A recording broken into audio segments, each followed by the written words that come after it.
Bonjour et bienvenue dans l'État Afrique. Ce soir, je suis ravie de recevoir sur le plateau Romuald Gadebeku. Bonjour. Bonsoir. Merci beaucoup d'être venu. Vous êtes journaliste indépendant, auteur des Grèveuses, publié aux éditions Grasset. C'est votre premier roman qui suit la vie de Rita, une femme de chambre qui travaille pour un grand hôtel parisien, et ce collègue gréviste qui dénonce les conditions de travail et la précarité dans laquelle elles vivent au quotidien. Alors, votre roman est tiré des faits réels. On pense immédiatement à la grève des femmes de chambre de l'hôtel Ibis Batignolles à Paris, qui a débuté juillet 2019 et s'est terminé en mai 2021. Donc ça a duré 1 an, 10 mois et 8 jours. C'est un événement auquel vous avez assisté?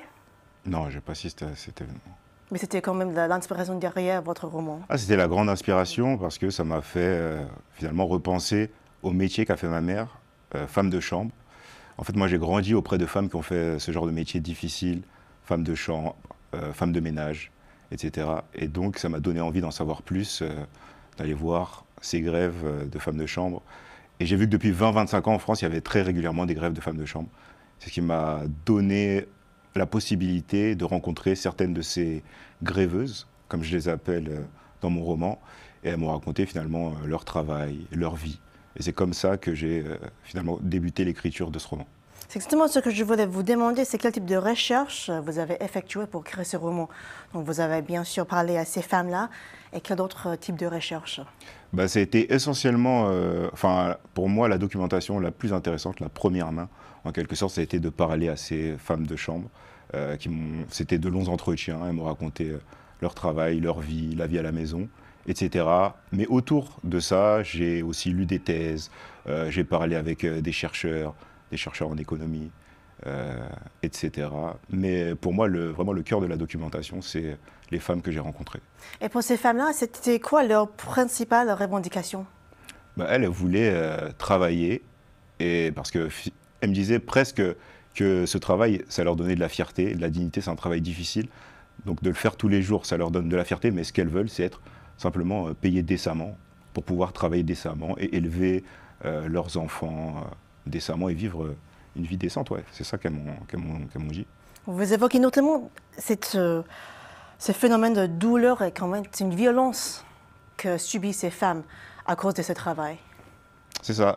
Moi, le motif finalement principal que j'ai le plus développé dans ce livre, c'est le corps collectif. Quand la grève démarre, c'est un corps collectif qui revendique, qui demande. Et de l'autre côté, on a le corps de Rita, marqué par le travail. Et là, c'est un corps plus intime de Rita qu'on verra à la maison, éduquer ses enfants, qu'on verra dans sa sensualité.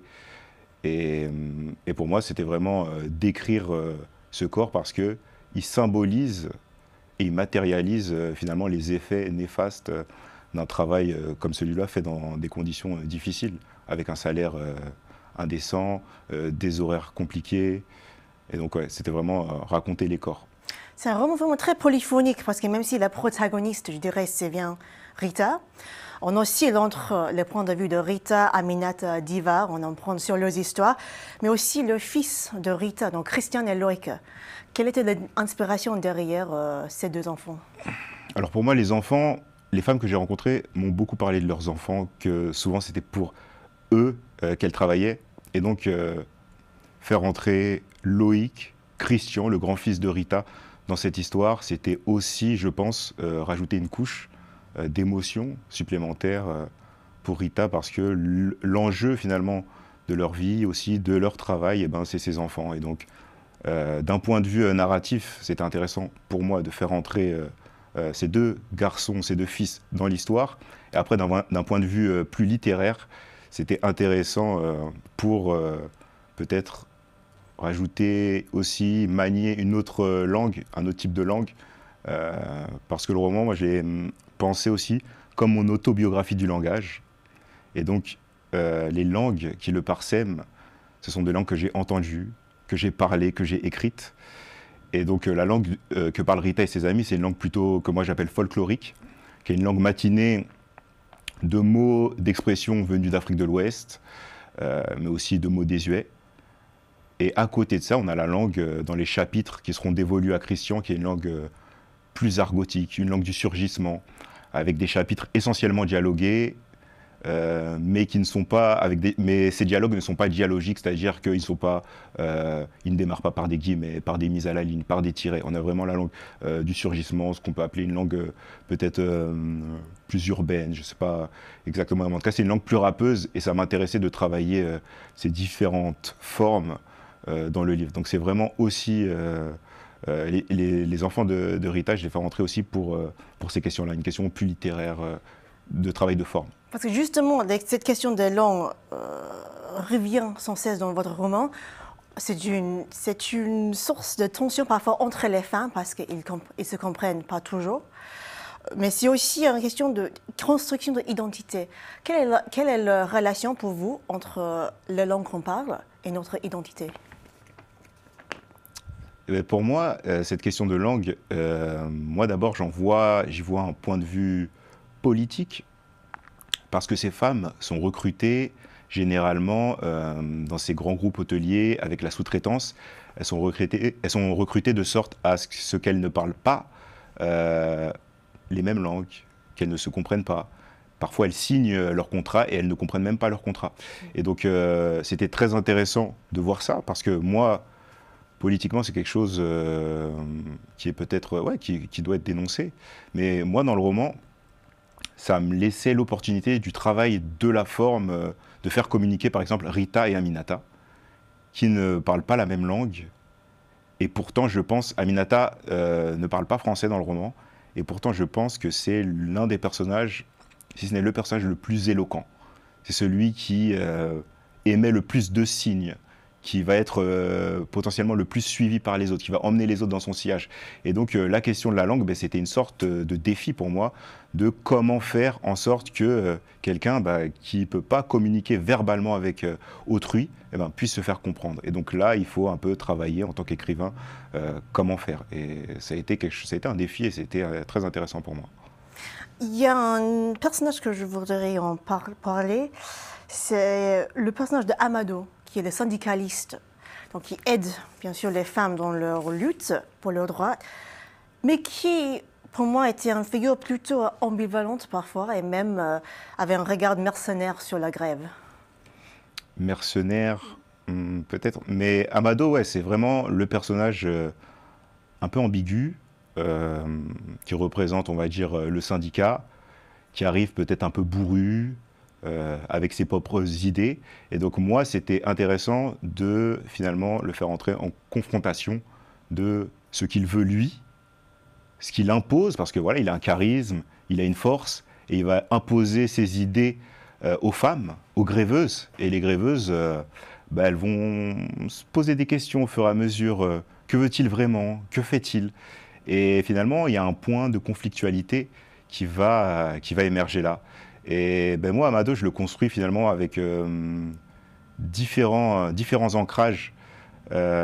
Amado naît de ce que ma documentation, les grèveuses que j'ai rencontrées m'ont raconté, mais il naît aussi de mes différents ébranlements littéraires, parce que voilà, c'est un personnage qu'on pourrait raconter, présenter comme un white savior. Mais au final, j'essaye de bousculer un peu cette figure-là. Et donc, comme je dis, ébranlement littéraire, ça peut être un livre comme The Fire Next Time de James Baldwin, ou la lettre d'Aimé Césaire à Maurice Thorez qui remet en cause la vision du Parti communiste qui, finalement, s'impose au peuple colonisé, enfin, lui le dit, qui ont finalement une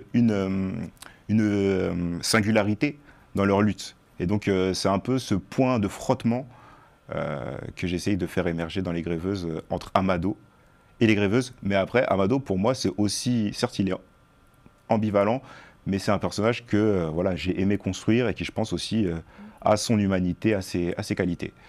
Donc ouais, mais Amado, clairement, c'est le personnage dont je pourrais dire qu'il faut se méfier un peu dans les grèveuses. Je voulais rapidement évoquer aussi la tension parfois entre les femmes. Donc, même si on a une impression qu'elles sont très soudées dans leur cause, il y a aussi alors parfois le côté des grévistes, des grèveuses, et aussi les briseuses. Les briseuses, qui sont-elles? En fait, les briseuses, c'est ces femmes que les patrons, après quelques jours de grève, vont appeler pour remplacer les grèveuses, parce que dans leur contrat, et ça c'est véridique, c'est de ma documentation.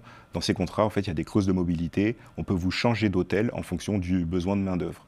Et donc, comme nos grèveuses sont en bas de l'hôtel et ne travaillent pas, et ben, des briseuses, entre guillemets, moi je les appelle briseuses, en fait des femmes de chambre d'autres hôtels vont être envoyées pour travailler à leur place.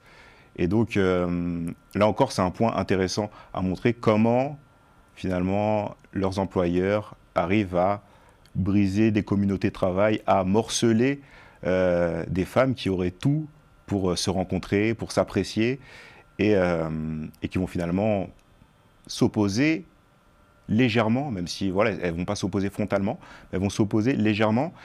Et même entre les grèveuses, bah, la grève va avancer, et certaines vont douter, et ça va créer des points de tension entre certaines d'entre elles. Donc c'est intéressant de voir comment ce qui régit là-haut, les employeurs arrivent à morceler des gens, une humanité qui aurait tout pour se rassembler, finalement. Dernière question, Romuald. Vous auriez pu écrire un essai sur ce sujet. Pourquoi vous avez choisi d'écrire une fiction? Alors moi, la fiction, je pense pas être quelqu'un qui va aimer théoriser.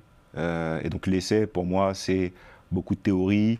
Ou si je suis dans l'essai même plus littéraire, ça impose de rester fixé finalement dans un réel plus terre à terre, alors que là, le roman permet finalement toutes les libertés.